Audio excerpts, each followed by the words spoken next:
The Kashmir files movie बहुत चल रही है। सभी लोग देख रहे हैं। देखने के बाद प्रतिक्रियाएं हमें सुनने को मिल रही हैं। हम न्यूज़पेपर में प्रतिक्रियाएं पढ़ रहे हैं। हम सोशल मीडिया के माध्यम से वो प्रतिक्रियाएं देख रहे हैं।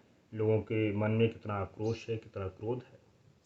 एक विचार करने वाली बात यह है कि द कश्मीर फाइल्स कहीं भारत के बाहर की घटना तो नहीं है और अधिक पुरानी भी नहीं है। 1990 की घटना है कश्मीर में जो घटित हुई। आज कश्मीर फाइल्स जो मूवी आई है उसे देखने के बाद लोग इस तरह से जागरूक हो रहे हैं, इस तरीके से उनका रिएक्शन हो रहा है कि जैसे उन्हें कुछ जानकारी थी ही नहीं। और ये बात बिल्कुल सत्य है, उन्हें कोई जानकारी नहीं थी। क्यों? उन्हें छुपाया गया।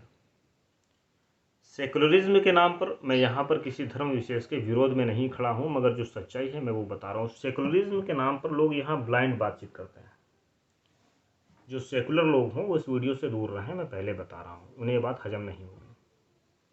जो लोग कभी घर से बाहर नहीं निकले, जो एक गांव में रहते हैं, मैं हमेशा कहता आया हूँ कि भारत देश के लिए जातिवाद बहुत बड़ा जहर है, बहुत बड़ा जहर है। भारतीय संस्कृति के लिए, शुद्ध सनातन संस्कृति के लिए बहुत बड़ा जहर है। जिस व्यक्ति के कर्म ठीक नहीं है वो स्वयं को पूजनीय और सम्माननीय बता रहा है। हर व्यक्ति चाहता है कि हमको सम्मान मिले। मैं खुल के कह रहा हूँ, अधिकांश, सभी नहीं पर अधिकांश ब्राह्मण, अधिकांश क्षत्रिय और तथाकथित अन्य जो जातियां हैं, सभी के अंदर लगभग खाली ब्राह्मण क्षत्रिय के अंदर नहीं, लगभग सभी जातियों के अंदर भयंकर मात्रा में, अगर हम बात करें हमारे दलित भाइयों की, तो उनके अंदर जय भीम वाली समस्या आ गई है। जय भीम कहना बुरा नहीं है, मैं ये नहीं कह रहा हूँ जय भीम कहना बुरा है, मगर जय भीम कह के दूसरे को छोटा समझना बुरा है। हम भगवानों को अपनी अपनी जाति का बताते चले जा रहे हैं। अरे आज देखिए ना, हमें 1990 में जो घटना घटी थी वो हमें आज पता चल रही, मगर 1990 से पहले क्या हुआ हम सबको पता है कि इस्लाम भारत देश में तलवार के बल पर जोर जबरदस्ती से इस्लाम कबूल करवाया जाता था।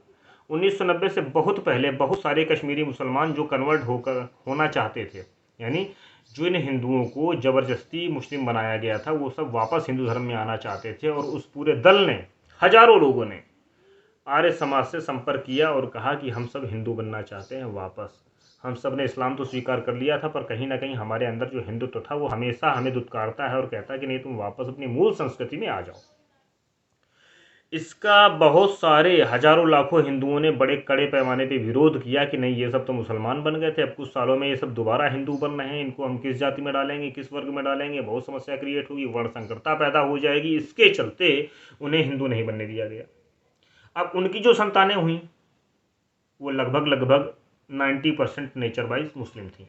उनकी जो संतानें पैदा हुई वो कम्प्लीटली नेचर वाइज मुस्लिम थी। क्योंकि हाँ, दादाजी थे, मगर उनका तो पालन पोषण परिवेश सारा का सारा प्योर मुस्लिम वाला मिला। उनके अंदर कट्टरवादी विचारधारा भी आती गई। लोग कहते हैं मैं कट्टर, मुसलमानों को भी बांट दिया, मैं कट्टर मुस्लिम। एक कट्टर वट्टर वाली कोई बातचीत नहीं होती है। जो व्यक्ति उस आइडियोलॉजी में रह रहा है, जो व्यक्ति उस आइडियोलॉजी में को पढ़ रहा है, समझ रहा है, जिसे काफिर और मुशरिक बहुत अच्छे से समझाया जा रहा है, बताया जा रहा है, वो तुम्हारे जातिवाद का बहुत अच्छा फ़ायदा उठाता है। मैंने कई बार कहा है फेसबुक पर, अभी कुछ समय पहले एक आंसू सिंह नाम की आईडी बनी हुई थी जो यादव भाइयों को बुरी तरह गालियां बक रहा था। अब यादव भाइयों ने क्षत्रियों को गरियाना शुरू किया, क्षत्रियों ने यादवों को गरियाना शुरू किया, एक दूसरे की इतिहास का खुद अपमान करने लगे। रिपोर्ट हुई, सारी बातें हुई। जब आंसू सिंह को पकड़ा गया तो इरफान नाम का एक लड़का था। कितनी सिंपल सी बात है कि एक इरफान आंसू सिंह बन करके यादवों को और क्षत्रियों को कितने आसानी से लड़वा सकता है। लोग अपने घर में लाठी डंडे लड़ा, आपस में प्यार से रह रहे थे, अगल बगल घर बने, प्यार से रह रहे थे। उस पोस्ट के बाद में ऐसे भड़कना शुरू हुए कि आपस में लाठी डंडे बजने शुरू हो गए।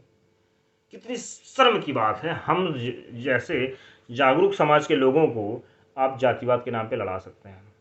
जातिवाद के कितने दंश हैं, कितने दंश हैं। मैं ये नहीं कह रहा हूँ कि जातिवाद पे अगर आप ब्राह्मण, क्षत्रिय, वैश्य, शूद्र, यादव, कटियार, किसी भी बिरादरी से संबंध रखते हैं, आप अपनी जाति पर गर्व करें, बहुत अच्छी बात है, मगर दूसरे को छोटा समझें, दूसरे का अपमान करें, दूसरे की उन्नति में बाधक बने कि नहीं मेरी ही जाति की उन्नति हो, ये सारी चीज़ें हों, ये बड़ी गलत बात है। देखिए ना कि भारत देश में हर नेता खड़ा होता है, वो कहता नहीं विकास की बात करेंगे, सड़कों की बात करेंगे, दुनिया, ये सारे मुद्दे सिर्फ और सिर्फ कहने के लिए होते हैं। मैं खुल के बता रहा हूँ, जब राजनीति की बात आती है तो आदमी खुल के अपनी जाति का समर्थन करता है। अधिकांश आज भी देखने को मिलता है। अभी यूपी के चुनाव हुए थे, लेटेस्ट खूब देखने को मिला, कोई कहने की आवश्यकता नहीं। सबको अपनी जाति का नेता चाहिए, सबको अपनी जाति का भगवान चाहिए। फिर जब ऐसी समस्याएं खड़ी होती हैं, कश्मीर फाइल्स जैसी मूवी बनती हैं, कश्मीर फाइल्स जैसी मूवी बनी है और आगे बनेंगी यदि हम ना सुधरे। मैं ये नहीं कह रहा हूँ कि आप इस्लाम का विरोध करो, पर आप एक होकर के अपनी रक्षा तो कर सकते हो। झाड़ू की सीख ऐसे पकड़ो टूट जाती है, पूरी झाड़ू एक सी हो।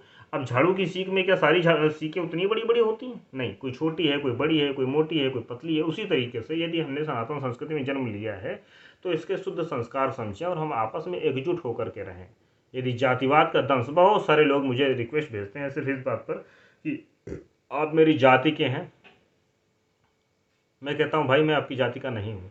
अभी एक सज्जन ने तो बड़ा ज़बरदस्त कमेंट कर दिया, बोले तुम्हारी बुलेट में ठाकुर साहब लिखा था, तुम जातिवादी हो। हमने कहा भाई साहब लिखा था, मगर बहुत पहले लिखा था, मुझे जानकारी नहीं थी। जब मुझे जानकारी हुई तो मैंने उसे हटा दिया। मुझे सनातन संस्कृति चाहिए और देश की उन्नति के लिए हम सबको चाहिए कि हम सब सनातन संस्कृति का समर्थन करें, अपनी जाति पर बिल्कुल गर्व करें, बिल्कुल गर्व करें। बशर्ते गर्व करने के साथ साथ इतना भी ध्यान दें कि जिस वर्ण में हमने जन्म लिया है, जिस जाति में हमने जन्म लिया है, उसका अपमान ना हो सके। हम चोरी कर रहे हैं, हम झूठ बोल रहे हैं, हम हड्डी चबा रहे हैं। मैं किसी जाति को इसके लिए डायरेक्टली ये नहीं कह रहा हूँ कि मैं किसी एक जाति को लेकर के बोल रहा हूँ, मैं सभी के लिए बोल रहा हूँ। मांस खाना तो मैं समझता हूँ किसी के लिए ठीक नहीं, चाहे किसी भी वर्ण का हो। झूठ बोलना तो किसी के लिए ठीक नहीं। हमारे डेडिकेटेड जो कर्म बताएंगे उन कर्मों के अनुसार हम चल नहीं रहे। फिर हम अध्यात्म को आगे ले आते हैं। अरे अध्यात्म के अनुसार तो सभी के सभी शूद्र पैदा हुए थे। अगर हम अध्यात्म के अनुसार चलेंगे, हमारे शूद्र भाइयों को बिल्कुल अलग किया जा रहा है। जातिवाद की सबसे बड़ी समस्या अगर देखनी है तो आप आदिवासी इलाकों में देखें ना, छत्तीसगढ़ में देखें, मध्य प्रदेश में देखें, झारखंड में देखें, वहाँ बहुत तेजी से क्रिश्चियन मिशनरी उनका कन्वर्जन करते हैं। एक एक बोरी चावल पकड़ा करके उनको चर्च में ले जा करके संडे प्रेयर में शामिल कराते हैं और लो आज से तुम क्रिश्चियन हो गए। उसका नाम रोहन था, उसे रॉबिन बना दिया 2 मिनट के अंदर अंदर। अरे तुमने छोड़ा है ना उनको, तुम उनको क्यों लेकर के साथ में नहीं चल रहे हो? वो तो तुम्हारे घर में आकर के घर के लोगों को ले जा रहे हैं। तुम सोच रहे हो नहीं हम इनको भी छोड़ देंगे। छोड़ते चलोगे तो एक दिन अपने हाथ पैर भी छोड़ने पड़ेंगे। भगवान ने 2 हाथ दिए हमें, हम एक हाथ से भोजन करते हैं और दूसरे हाथ से अपना मल साफ करते हैं सुबह सुबह। तो देखा जाए तो यह हाथ भी तो शूद्र का काम कर रहा है। इसे हाथ काट के क्यों नहीं फेंक देते हो अपने हाथ से? मेरे भाइयों, मेरा निवेदन है आप सबसे कि हम सब जातिवाद के नाम पे ना लड़ें। द कश्मीर फाइल्स जो आप मूवी देख रहे हैं ये बिल्कुल रियलिटी है, असलियत है, और ऐसी असलियत की पुनरावृत्ति होती जाएगी यदि हम सब एक नहीं होंगे। धन्यवाद, नमस्कार, जय हिंद, हरे कृष्णा।